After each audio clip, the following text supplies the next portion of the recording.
Hello बच्चों, let's read the question first. Match column 1 with column 2। Column 1 में हमें capping, tailing, sigma factor, rho factor दिया है। कॉलम 2 में poly adenylate, termination, methyl guanosine triphosphate and initiation दिया हुआ है। तो यहाँ पर जो की कॉन्सेप्ट हम यूज करेंगे वो होगा ट्रांसक्रिप्शन का, transcription and post transcription, transcription and post transcription की हम स्टडी करेंगे। तो सबसे पहले देख लेते हैं दोनों प्रोसेसेस क्या होते हैं। तो देखो, ट्रांसक्रिप्शन का मतलब क्या होता है।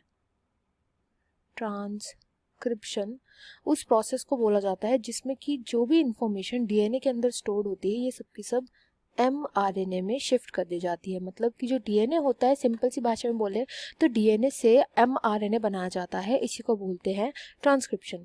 अब ट्रांसक्रिप्शन में जो मेन एंजाइम यूज किया जाता है उसको हम बोलते हैं RNA polymerase. RNA polymerase main enzyme होता है। अच्छा, अब इस एंजाइम को फंक्शन करने के लिए ना फैक्टर्स चाहिए होते हैं। पहली बात तो 3 स्टेजेस में ट्रांसक्रिप्शन होता है। सबसे पहले इनिशिएशन होता है। इनिशिएशन का मतलब जब स्टार्ट होगा ट्रांसक्रिप्शन। उसके बाद एक्सटेंशन होता है। एक्सटेंशन स्टेज का मतलब क्या होता है, वो बना रहा है जो धीरे धीरे करके जो डीएनए है वो एमआरएनए में या आरएनए में कन्वर्ट होता जा रहा है, तो उस स्टेज को हम बोलते हैं एक्सटेंशन। एंड देन लास्ट आता है टर्मिनेशन। टर्मिनेशन वो स्टेज होता है जिसके अंदर ये प्रोसेस हो जाता है स्टॉप। अच्छा, बात होती है कि जो इनिशिएशन हो रहा है, एक्सटेंशन और टर्मिनेशन हो रहा है, ये होता किस वजह से। ये आरएनए पॉलीमरेज की वजह से होता है, डीएनए पे फंक्शन हो रहा होता है। तो इनिशिएशन के लिए और टर्मिनेशन के लिए ना आरएनए पॉलीमरेज को एक्सटर्नल हेल्प चाहिए होती है। तो हेल्प करते हैं छोटे छोटे एंजाइम। इनिशिएशन यानी कि स्टार्ट के टाइम पर जो एंजाइम हेल्प करता है उसका नाम होता है sigma factor. Sigma factor. And जो स्टॉप करता है उसको हम बोलते हैं रो फैक्टर। Rho factor. तो ये 2 फैक्टर होते हैं, ये आपको याद रखना बहुत इंपॉर्टेंट होते हैं। स्टार्ट जो कराता है वो सिग्मा कराता है, आप ऐसे याद रख सकते हैं। एस से स्टार्ट होता है, एस से सिग्मा होता है। तो स्टार्ट जो होता है ना वो सिग्मा फैक्टर कराता है और स्टॉप कराता है रो फैक्टर। तो ऐसे आप इसको याद कर सकते हैं। अब ये तो था ट्रांसक्रिप्शन का थोड़ा सा ओवरव्यू। पोस्ट ट्रांसक्रिप्शन को देखते हैं। पोस्ट ट्रांसक्रिप्शन में क्या देखने को मिलता है। पोस्ट ट्रांसक्रिप्शन जो प्रोकैरियोट्स होते हैं उनमें ज़्यादा इंपॉर्टेंस इसकी होती नहीं, क्योंकि पोस्ट ट्रांसक्रिप्शन में वो डायरेक्ट जो होता है ना एमआरएनए बना देते हैं। जो डीएनए होता है वो डायरेक्टली ही एमआरएनए बना देता है। बट यूकैरियोट्स के अंदर क्या होता है, यूकैरियोट्स के अंदर एचएनआरएनए बनता है, that is heterogeneous nuclear RNA. Heterogeneous nuclear RNA यहाँ पे बनता है। एंड इस आरएनए के अंदर ना 2 चीजें होती है, एक होती है एक्सॉन्स, दूसरी चीज होती है इंट्रॉन्स। एक्सॉन्स होते हैं वो जीन्स जो कि आगे चल के प्रोटीन बनाते हैं, पर ये वो जीन्स जो आगे चल के कोई प्रोटीन नहीं बनाते उनको हम बोलते हैं इंट्रॉन्स। तो अब फंक्शन क्या होता है हमारी सेल का, क्योंकि ये इंट्रॉन्स हैं इस पर हमें अपनी एनर्जी वेस्ट नहीं करनी, तो इनको निकाल के काट फेंकना होता है, इनको अलग कर देना होता है हमारे मेन आरएनए को बनाने के लिए, मैसेंजर आरएनए को बनाने के लिए।